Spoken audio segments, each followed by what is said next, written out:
Primero hay que agradecer a la Fundación que nos haya invitado a platicar sobre esto. Y al invitarnos sabían perfectamente que tenemos una posición crítica respecto del G20, porque de entrada no solamente nos parece ilegítimo como grupo político, sino también es un poder de facto. Y como poder de facto tenemos que juzgarlo en términos muy objetivos, pero también de carácter, digamos, conceptual y de estrategia. Lo primero, y yo no me refiero solamente a lo que presentó Thomas, el argumento de que la ONU no funciona es un argumento con una mitad de verdad y una mitad de mentira. Una mitad de mentira no funciona precisamente porque no quieren que funcione. Les estorba como estructura a los poderes fácticos. Ahí tienen que votar 195 países y no 7, u 8 o 20. Esa estructura para la lógica del poder monopólico y de la ideología fundamentalista neoliberal es una estructura que no debe de funcionar. Entonces estorba. Y la otra de que no funciona en abstracto, a mí me parece que efectivamente esas estructuras que tienen una base de derecho, en donde cada país es un voto, para el poder corporativo y la lógica corporativa, dime cuántas acciones tienes, cuánto inviertes y entonces te voy a decir cuántos votos tienes. Entonces, esa estructura no funciona en esa lógica. Yo preparé algunas láminas para ilustrar un poquito también bajo qué lógica. Y adelanto. Agenda de desarrollo, y me pregunto, ¿de quién? ¿La agenda de desarrollo del G20, del G8 o del G195? Dependiendo de cómo respondamos a qué clase de agenda quiere responderse, es decir, de cuál quiere hablarse, pues son las diferentes instancias.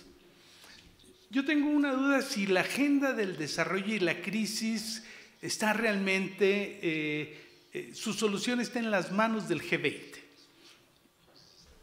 ¿Sí? La crisis, incluyendo la crisis del desarrollo, pero el desarrollo tiene muchas facetas, no es simplemente como a veces los economistas neoliberales o neoclásicos plantean el aumento de las variables. Ese no es el problema es las diferentes facetas de ese desarrollo. En el G20 puede realmente resolverlos. Por favor, la otra. Porque hay varias cosas intrínsecamente muy difíciles para el G20. El G20 sigue hablando de crecimiento ilimitado cuando vivimos en un mundo absolutamente limitado. Y hoy hasta el G8 se ha encontrado con los límites de su hegemonía y han tenido que recurrir a invitar a otros para construir otra hegemonía y otra legitimidad. Y yo no solamente hablo de los límites políticos, estoy hablando de los otros límites que tiene que ver también con la legitimidad. Y la legitimidad tiene que ver con la justicia. Y se puede jalar la liga, estirar la liga hasta esos extremos de injusticia que el 2% de la población detente en este momento el 52% de la riqueza mundial. ¿Es posible mantener esa situación? Y no me estoy metiendo a la estabilidad de las monedas, ni me estoy metiendo a ninguna otra cosa. Estoy hablando de cosas muy sencillas y pregunto si en la lógica del G20 esto forma parte de su agenda. Por favor. Estos son límites mundiales que yo creo que todo el mundo ya después de Durban y después de Cancún y después de la discusión climática lo sabe. Ya hemos rebasado buena parte de todos los límites físicos de la biosfera. Y estoy hablando con la gente de la BOL, ¿no? que son los verdes alemanes verdaderos. Ahí todos estos límites físicos están sobrepasados. Y los que no, es porque no sabemos dónde está el límite. Entonces, eso está en la voluntad y en la capacidad del G20 responder a eso. Entonces,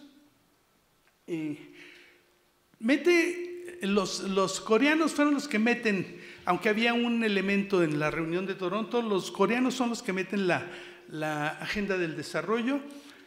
Y bueno, platicando con las gentes del gobierno de Corea del Sur, ellos se plantean que, bueno, tenían que meter algo y para ellos unas relaciones del desarrollo es una contribución que podría hacer, porque para el desarrollo regional, ojo, regional de Asia, era fundamental, no el esquema tradicional que tenían. Y había que tener el apoyo de las otras potencias.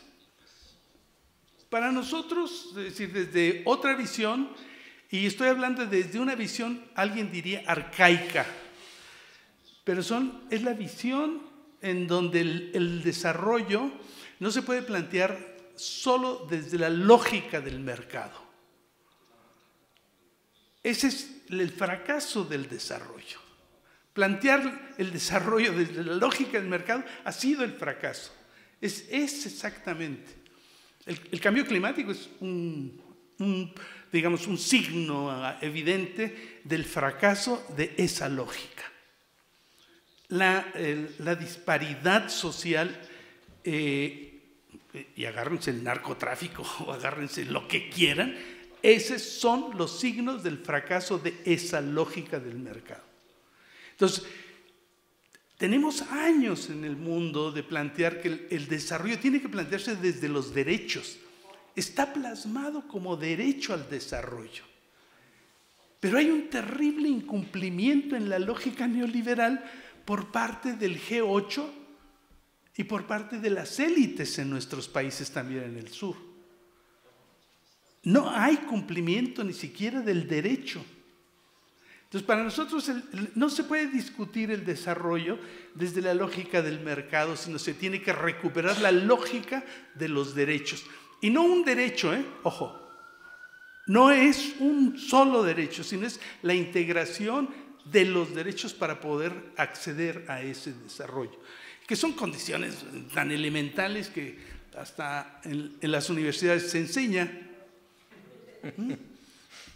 Y por favor. ¿Qué es lo que se plantea para el desarrollo? Se requiere soberanía porque el Estado necesita espacio político para definir sus prioridades. La gente necesita espacio político para definir su propia política. Y no que sea el mercado mundial el que te la determine. Y no, en fin. Pero se necesita también un nuevo orden internacional. Y ese nuevo orden internacional, efectivamente, ahí coincido con Tomás, hay un cambio. Y ese cambio en realidad es el auge y caída del imperio, ¿no? Y ahora hay un cambio a un mundo más policéntrico, ¿no? No es solamente los Estados Unidos, ¿no? El viejo león inglés hace mucho que dejó de ser y ahora es lazarillo realmente de Washington. Entonces, están cambiando las cosas, sí. Y China también está emergiendo junto con otros, pero en fin, hay cambios. Pero necesitamos también una nueva institucionalidad. La actual institucionalidad cambió y se necesita. Y pongo el énfasis en soberanía. No puede haber desarrollo sin soberanía. El G20 está respetando soberanías de todos los que no están en el G20. ¿Está discutiendo con ellos? ¿Es correcto eso? ¿Que definan las políticas de los otros? O sea, es como quizás esperar que los multimillonarios como Slim diga, es que la agenda del desarrollo de México es esta, ¿no? Y que cualquiera de los otros multimillonarios de cada uno de los países del G20 diga, la agenda del desarrollo es esta. Si les dejamos que ellos definan la agenda del desarrollo, olvídense de ese desarrollo porque vamos a repetir el mismo fracaso. Por favor. Y del orden internacional, no alcanza el tiempo para definir que se requiere una nueva estructura, sin duda alguna. Y el punto es, aquí, ya no es solamente para los que estamos fuera de ese G20, y hablo de la inmensa mayoría de los pueblos, es que incluso hoy, para los ciudadanos de los países del G8, que se los pregunten a los Ocupa de Washington, de Wall Street, o los de la City,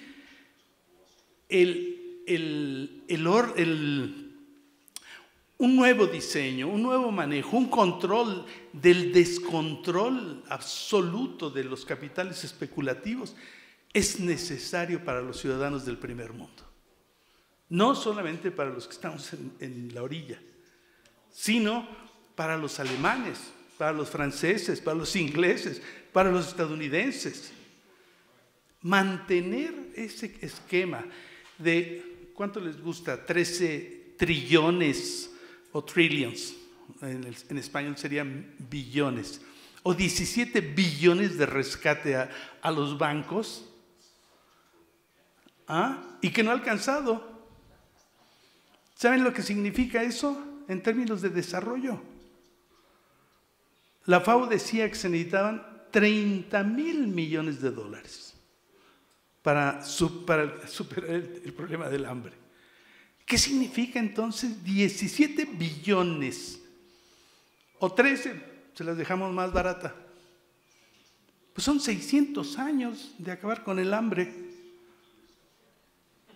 Esa lógica del G20 está dispuesta a los 30,000 millones para la FAO. Ni siquiera.